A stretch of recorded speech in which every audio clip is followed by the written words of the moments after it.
Hey YouTube, Windraiser here. Today coming with another Transformers review. Today we're going to be looking at Transformers War for Cybertron Studio Series Gamer Edition Starscream.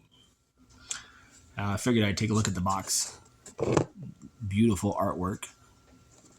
Very nicely done for the character. The back of the box, just your typical product shot.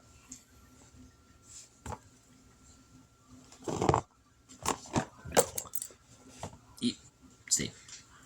And here we have him out of his box. Now I do have him with his accessories attached in his alt mode. He is packaged in robot mode, but I figured let's start here.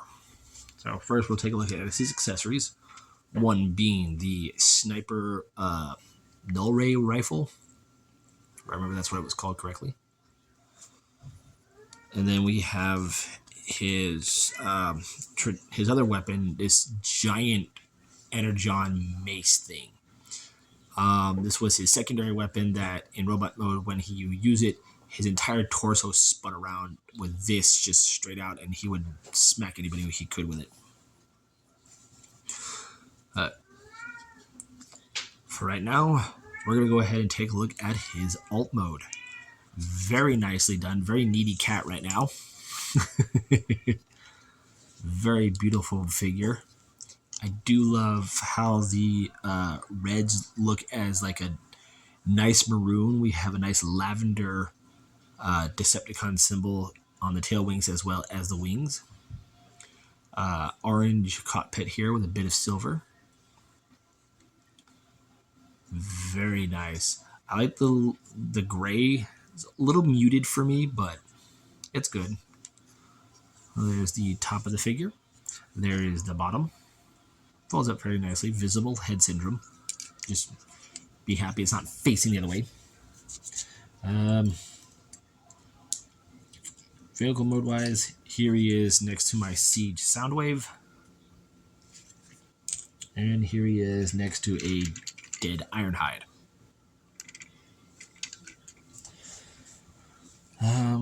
Here he is with Boulder Crash and Energon Megatron. So let's go ahead and get into his transformation. First, we're going to start with these little wing things. If you don't remember to fold these out while transforming him, you'll wonder what they're there for. So just go ahead and fold those up. Come underneath here, fold out the toe. Done.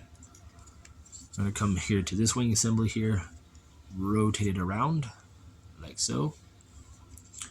Come back, or come here to the top part, to this panel here, and unhook it from the back of the legs.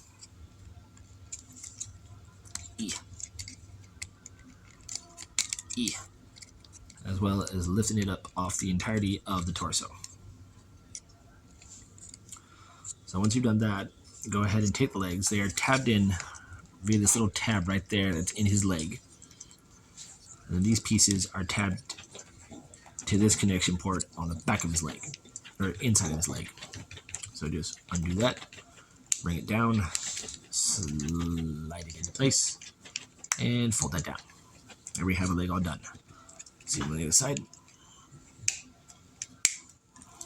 Fold that up and close it up. Flip around.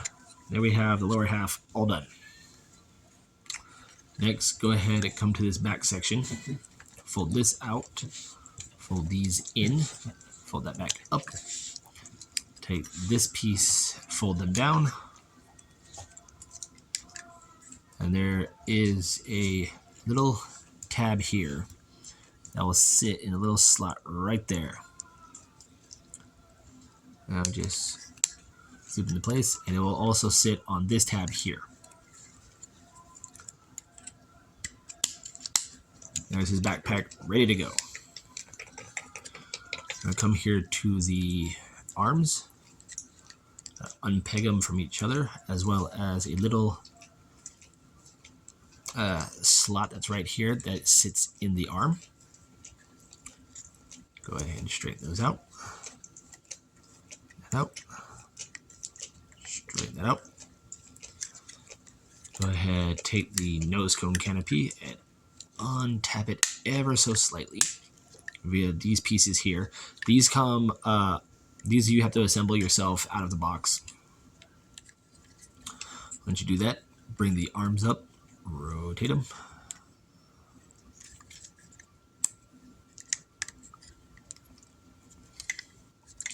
Come to the nose cone, bring it down.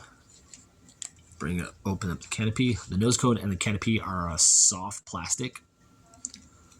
Go ahead, push the head up. Yeah. When you do that, you can fold the nose cone into place. Rotate the head around. Fold it down onto the arms. There are these little tabs right here that will go into these blue pieces. And lock the arms in place.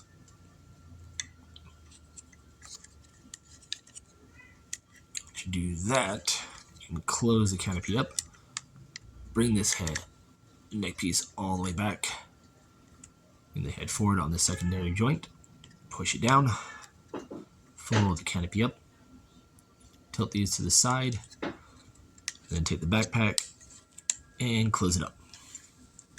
And there we have Starscream in his robot mode. And first thoughts on this. It's a good representation of his in-game appearance. I just find his chest piece is a little bulky, but for where his head sits, I understand why it's like that. Because if you look at the box art, his chest piece is a little bit narrower, but it does stick out very prominently. It's understandable. Take a close look at his head. Very nicely done. Is in-game accurate, so that's very cool. And again, with the Energon purple that he has, I just wish it was somewhat more prominent throughout the figure. I don't know, maybe here. But he does have some nice bits of that, some the silver highlights here. Very nicely done. Posability. The head is on a ball joint, so it can get a good range of motion. There is, if you move the wings back, there is a rotational joint for the arm for a full 360, as well as in and out. There is a bicep swivel, double jointed elbow. He does have a wrist rotation. There is waist articulation, but it's very limited to where his chest sits. The legs can go forward that far, back not that far, out that far. There is a thigh swivel. He does have over 90-degree bend at the knee. His toe can move up and in and out. And he does have ankle tilt, which I find cool because it'll go that far before you can start seeing through it, and then voila. Before I show you him off with his accessories, fabric, here he is next to Swollemus Prime. Oh, very good scale with each other. I do like it. Just like every other figure in the Gamer Edition, you take off the left arm. We take this, peg it onto his arm, and now we have his he can snipe you with his null ray. So that's very cool. I do like that. Just like Prime, there is nowhere to store his hand.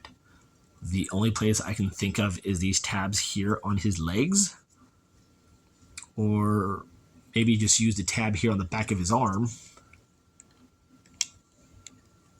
Yeah, you can do that and give him a weird double hand.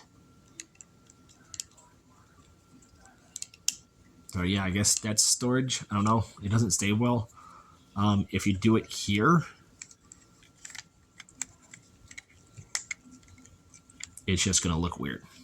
So he, just like Prime, he has nowhere to store the hand on his person. So we're going to go ahead and take this off. Put his arm back on. And you can store this on his back via one of these two portholes, just like so. Go ahead and show him off with his his mace, and it's clobbering time. You can use any other Gamerverse's figures, weapons. I have primes here.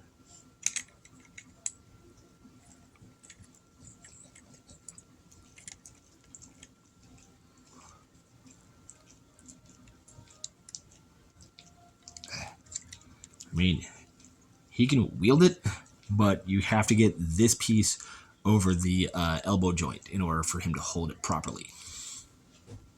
So he can wield that.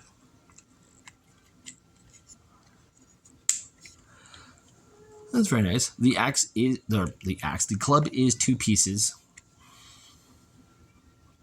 and it is slitted to where it can only go one way on one side. And you can also store this on his person on his back the same way, just like so. I know you can have him hold this via that little post, but I don't know, that to me that just seems very dinky, but that's just my opinion. I'm really going to pose him with the null ray cannon. I'm going to have him with his hammer, mostly. Another figure I can have him next to, here he is next to Fast Track. But yeah, should you pick him up? Yes, I found him at my local Target. I got him because I also found the Origins Wheeljack at Target. And according to toy stores, or any of the stores, if you have Walmarts or Targets and they have him out on the shelves and he's not ringing up, it's because their system says they cannot sell it until after the 31st. A lot of Targets are going to be closed on the 31st, so go ahead and pre-order it now. Yeah, so I picked him up instead because I couldn't get the Wheeljack, but hopefully I'll get him. But there you guys have it. There is my review on the Gamers Edition Starscream from War for Cybertron. I'm Windrazor. Catch you on the next review.